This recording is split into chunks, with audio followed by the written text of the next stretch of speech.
Kamusta Po. Thanks for being here. Yeah, man, I love having this global community on here. It's really, really cool. I got a guy that's down in Australia that watches. There's one in Germany that watches. That's really, really cool, man.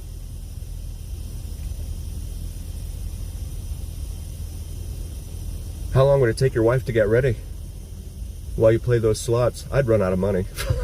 I'd get frustrated. Okay, let's go, little C-Class. There we go. You never know what these guys are doing in their cars.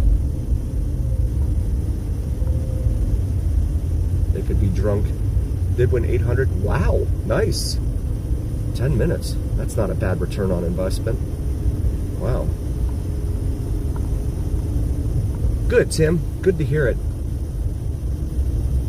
I hope you saw the video of Filipino Town that they're designating earlier. I posted that earlier today.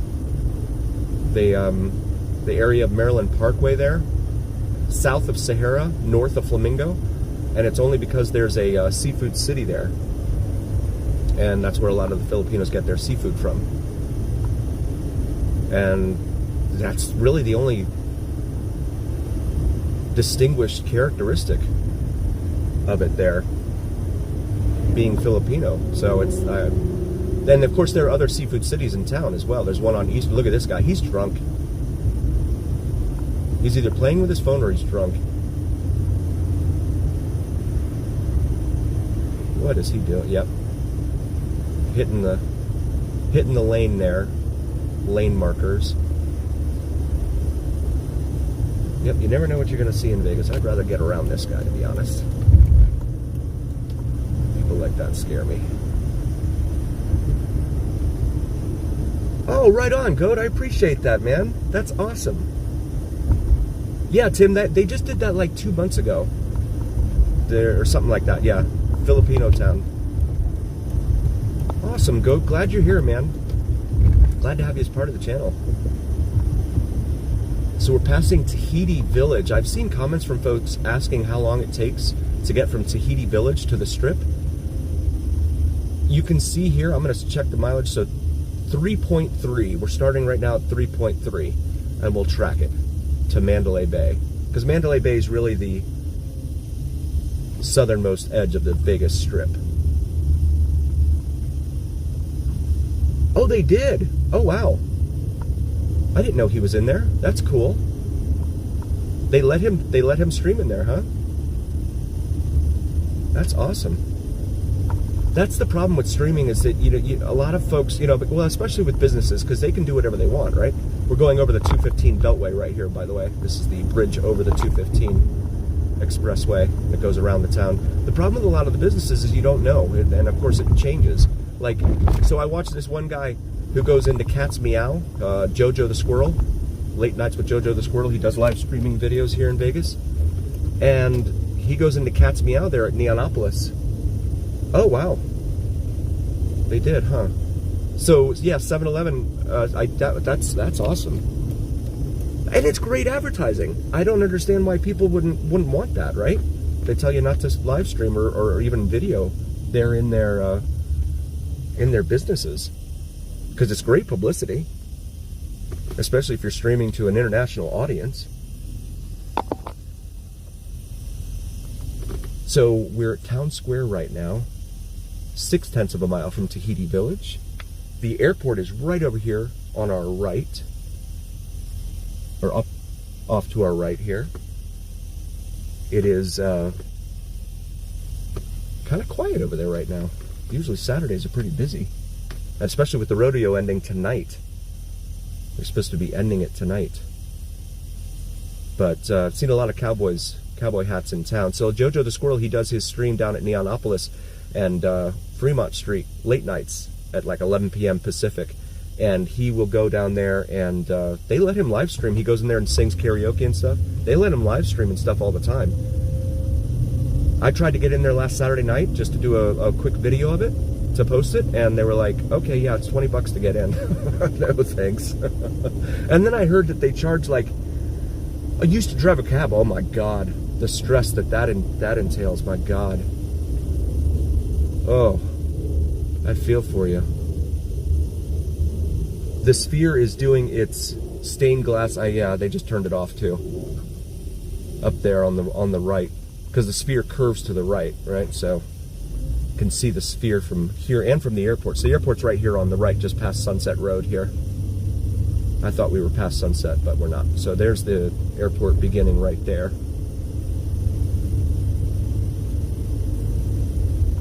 Driving a cab in this town, my goodness, that would drive me crazy. There goes one of the helicopters there right now on the left. Probably doing the night tour of the Strip. That's a pretty cool thing to do too. I've seen people do that. It's like $120 or something, and then you got to tip them, of course, the pilot. But it lasts for like 20 minutes. You get up there and see the Strip from above. That's pretty cool. Up here in the center median, we're going to have the world famous Welcome to Las Vegas sign. Welcome to fabulous Las Vegas sign. This is Maverick over here. Maverick Helicopters. It's one of the companies that does the tours.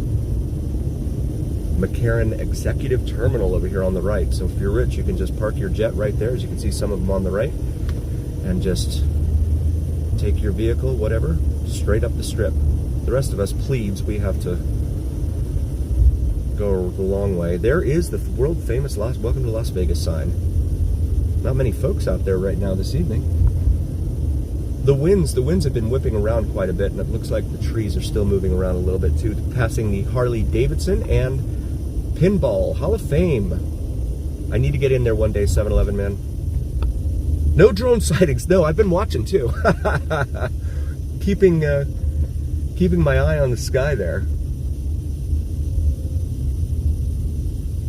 Hey, thanks, Tim. I appreciate that, buddy.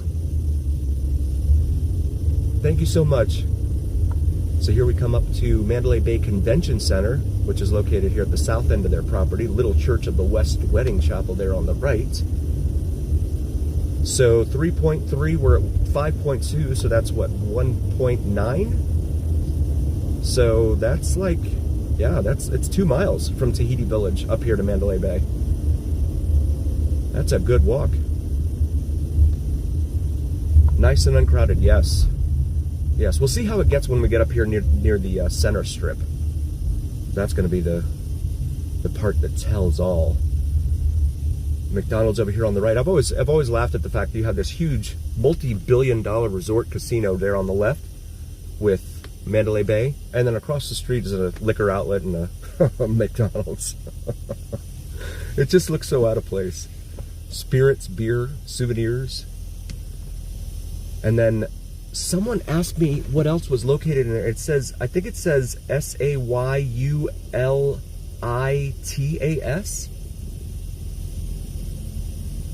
Yes, goat, especially the Strip. The Strip is it's otherworldly, really. It's like Disney World for adults. I mean, you guys see, if you've been following the channel for a while, you know I like going down to Fremont and posting videos from down there, but I'd like to get down to the Strip and do more down here. It's so much walking. And they did have that event earlier this year, what was that, like August or something, where someone was attacked because they were live streaming on the Strip. I think they were in front of like Planet Hollywood or something. And it was like, uh-oh. My wife's like, you probably shouldn't be trying to live stream down there anytime soon. I'm like, well, I'll give it a few months. So I need to get down here and do some live streaming, or at least some streams from the Strip. Four Seasons Drive. MJ Live, that's what it's called. So that's the name of the show at Harrah's, okay. So they have those Michael Jackson performers down on Fremont that do it for free. And they're pretty good. I don't know why anyone would want to pay money to see it. Those guys are actually pretty good. MGM Grand over here on the right. You can see it right now because Tropicana's gone. And you got the Luxor over here on the left. The Pyramid. Right there. It's very rare that you can find a city Oh my God, they've been threatened. Wow, I didn't know that. Wow, I hope Steve stays safe out here. That's terrible. Yikes. Knock on wood, I haven't been threatened down on Fremont yet. And that's the place I'd expect to be threatened, right? Because it's a little more seedy than the Strip. Although the Strip is getting, from what I've seen, you know, the panhandlers and you know, the street performers and stuff, they are all getting a little more aggressive than they have been in the past. There's the Tropicana sign still there, but the hotel is not. And they're building, of course, the Major League Baseball stadium. There's Excalibur there for the soon-to-be Las Vegas Athletics. And I need to get out the roadway, the intersection there. Roadway improvements, Tropicana to Flamingo. So the whole strip's gonna be, wow. It's definitely noticeable. Yeah, it's like, it feels like there's a void. Like, so there's nothing. Yeah, there's nothing on this side of the Strip from Excalibur all the way down to Mandalay Bay until they build the baseball stadium. It's really weird. Kind of eerie. And there's so much open land. Like, why did they have to do that? Why'd they have to tear down one of the, I don't know. It just makes no sense to me. So much open land, and there's a huge lot off of Blue Diamond Road and Las Vegas Boulevard that we just passed back there that had some interest from MLB as well as the NBA. Top floor. Oh wow, that's awesome. Yeah, well, at least you have that history now, and I hope you took a bunch of pictures too, because that place is gone forever now. Yeah. Yeah, they're talking about building an NBA arena, and they're, you know, it's the old, if you build it, they will come kind of thing, like Wayne's World. But they were talking about putting it there, but the problem is that one of the flight plans for the airport flies right overhead, and they were saying the FAA was going to give them problems and stuff. So they were, but then they originally said that about where they're putting this baseball stadium now too. Yeah, me too. 7-Eleven. They just did this thing, was that this week? They came out and said that they had X number of dollars available to finance, but it's like every day that it goes by, the more expensive it becomes. Whether that be because of materials or labor or whatever. And it's not supposed to open until 28. So that's going to take forever. That's another, well, 3 years, 3.5 years at this point, by the time the baseball season starts. In what, April of 28, 3.5 years, yeah. And there's another Tropicana marquee, but they've taken off the letters from it there on the right. And then you can see the medieval themetry here. That's not a word. In front of Excalibur. I came down here one time in 2011, right before I moved here, and stayed at Excalibur. And I went to the room that they had selected for me, and I was like, I'm staring at a huge air conditioning unit. Extra innings of July, yeah, exactly. Yeah. It definitely gets, Scott, you're absolutely right. More and more people are moving here. And like the newer developments, the like 7-Eleven man, you know, and I have talked back and forth about the northwestern part of town. Like, who would want to live up there? You're so far away from everything. And they're building right up to Kyle Canyon Road, which of course goes up to Mount Charleston. So how long before they're, you know, building homes up on the mountain there? On the way out to Mount Charleston. I think that's what they eventually want to do. Personally, is kind of, the developers are kind of salivating over that.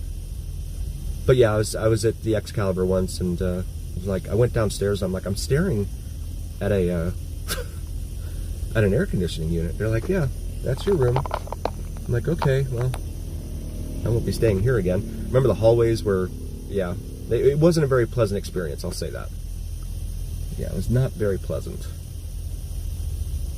But it was fun. It was a great location, because you see where you are. You're right here at the south end of the Strip.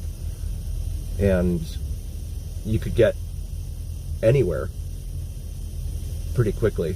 Well, given traffic and all of that. I like to walk. I prefer to walk.